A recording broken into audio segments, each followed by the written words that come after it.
The desert wasn't always a desert. Millions of years ago, this endless ocean of sand was a lush, vibrant sea. But then, the water vanished, and what it left behind was a hunger that could swallow continents. Imagine a world 252 million years ago. We call it the Permian period. Life is thriving in a vast inland sea, a place teeming with bizarre and wonderful creatures. Ancient sharks with spiral-toothed jaws, ammonites the size of truck tires, and giant armored fish patrol these waters. It's a complex, balanced ecosystem, but deep within the earth, a cataclysm is brewing. Massive volcanic eruptions, bigger than anything humanity has ever witnessed, begin to tear the supercontinent of Pangaea apart. For nearly 1 million years, they spew unimaginable amounts of lava, ash, and gas into the atmosphere. This isn't just one volcano. It's a series of fissures stretching for thousands of kilometers across what is now Siberia. We call this event the Siberian Traps. The air becomes toxic. Acid rain, potent enough to burn through flesh, pours down from the sky, poisoning the oceans and the land.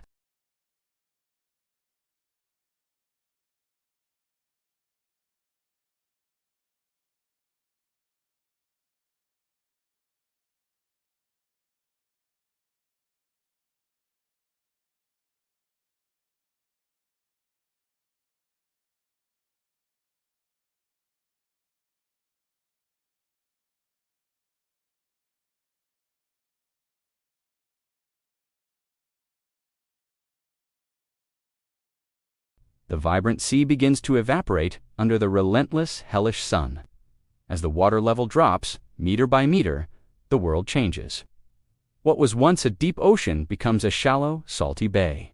Then a series of disconnected, dying lakes, and finally, a desert. An impossibly vast, hyper-arid desert, larger than any that exists today. But not everything died.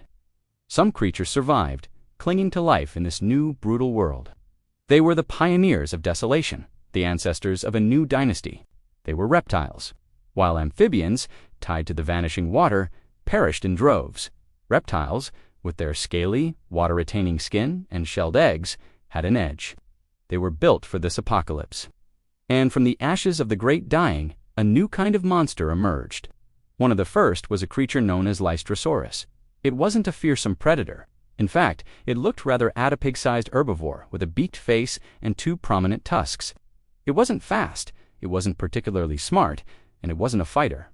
So how did it not only survive the single worst extinction event in history, but go on to dominate the planet? Lystrosaurus was an expert disaster survivor. It was a burrower, able to dig underground to escape the scorching heat and toxic air. Its barrel-shaped chest and powerful lungs were likely adapted to loxygen environments. It ate tough, fibrous plants that other animals couldn't digest. In the barren post-apocalyptic landscape of the early Triassic, Lystrosaurus was everywhere. For a time, it accounted for as much as 95% of all land vertebrates. Imagine walking across this new desert world. The sky is a hazy, sickly yellow. The air is thin and hot. And everywhere you look, you see herds of these strange, tusked creatures, digging, munching on withered roots. The undisputed kings of a ruined world. But where there are herbivores, predators will follow. And the desert was about to create a killer perfectly suited for this harsh new reality. This predator wasn't a giant. It was sleek, fast, and ruthlessly efficient. Meet Its name means red crocodile. And it was one of the first true archosaurs, the group, that would eventually give rise to crocodiles, pterosaurs, and of course, the dinosaurs.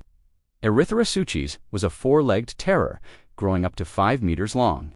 But its most terrifying feature was its head. Its skull was enormous, making up nearly 1/4 of its entire body length. It was a massive, bone-crushing battering ram filled with long, sharp, curved teeth. This wasn't a skull for precision. It was for brute force. Erythrosauches didn't just bite its prey. It annihilated it. Its powerful jaw muscles could clamp down with devastating force, shattering bone and tearing through flesh. Picture the scene. A small herd of Lystrosaurus is foraging near a dried-up riverbed. The air shimmers with heat. Suddenly, the ground trembles, and Erythrosauches bursts from behind a rock formation. It doesn't stalk, it charges. Its powerful legs held more directly under its body than older reptiles. Give it a surprisingly fast and efficient gait. It closes the distance in seconds. It singles out a lystrosaurus, slams its massive head into the creature's side, and sinks its teeth in. The hunt is over in a brutal, violent instant. In this world, survival belongs to the strong. The reign of Lystrosaurus was temporary, a brief chapter after the Great Reset. The future belonged to predators like Erythrosochus and their descendants. The archosaurs were taking over. They were faster, more active, and better adapted to the hot, dry conditions of the Triassic world. This desert crucible was forging the blueprints for the age of dinosaurs. Every hunt, every escape, every adaptation to the heat was a step toward the evolution of the most dominant animals the Earth has ever known. But here's the twist. The monster that this desert truly created wasn't Erythrosuchus. It was something far stranger, and in its own way, far more terrifying. While the archosaurs were busy conquering the land, another group of reptiles returned to the one place everyone else was trying to escape: the water, or what was left of it. In the shallow, super salty, and oxygen-poor seas that bordered the Great Desert, a new predator was evolving, one that would become a true sea monster. This creature was Nothosaurus. It wasn't a dinosaur or a crocodile. It was something else entirely. Imagine a lizard, stretched and warped into a semi-aquatic hunter. It had a long, flexible neck, a slender body, and a flattened tail. Its limbs were not quite fins and not quite feet, but paddle-like appendages perfect for propelling it through the water. But its most terrifying feature was its mouth. Its long, slender jaws were lined with a fence of needle-sharp teeth that interlocked when it closed its mouth. It was a perfect fish trap. Nothosaurus was an ambush predator. It would lurk in the murky, shallow waters, its long neck allowing its head to dart out and snatch unsuspecting fish or smaller marine reptiles. It was a seal-like predator, likely able to haul itself out onto the barren shores to rest or lay eggs, but it truly belonged to the sea. It was a ghost from the past, a reptile reclaiming an aquatic world that had been devastated. The Nothosaurs were part of a group called the Sauropterygians, and they were just the beginning. They were the ancestors of creatures that would make Nothosaurus look like a tadpole. Over millions of years, their descendants would grow larger, their paddles would become powerful fins, and their necks would stretch to impossible lengths. They would lose their connection to the land entirely, becoming fully aquatic monsters. They would become the plesiosaurs, the great sea dragons of the Mesozoic. So the desert, born from a fiery apocalypse, didn't just create land-based killers. Its greatest monsters were the ones it drove back into the sea. The Great Dying had wiped the slate clean, creating an opportunity. The Nothosaurs and their kin seized it, evolving into the apex predators of the oceans for the next 150 million years. The world was healing, but it was a changed world. The Triassic period was a strange experimental time. The air was still hot, the continents were still fused together, and life was scrambling to fill the void. The reign of the archosaurs was just beginning. The first true dinosaurs were starting to appear, small bipedal creatures, quick and agile, scurrying in the shadows of giants like Erythrosuchus. They were not yet the rulers of the planet. Their time had not yet come. They were survivors, waiting for their moment.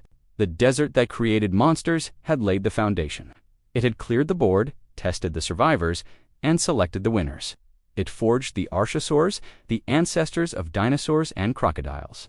It drove reptiles back to the sea to become the great marine dragons. And in doing so, it set the stage for the next 180 million years of life on Earth. A new age was dawning, an age of giants. And the creatures that came next would make the horrors of the Triassic desert look like a walk in the park.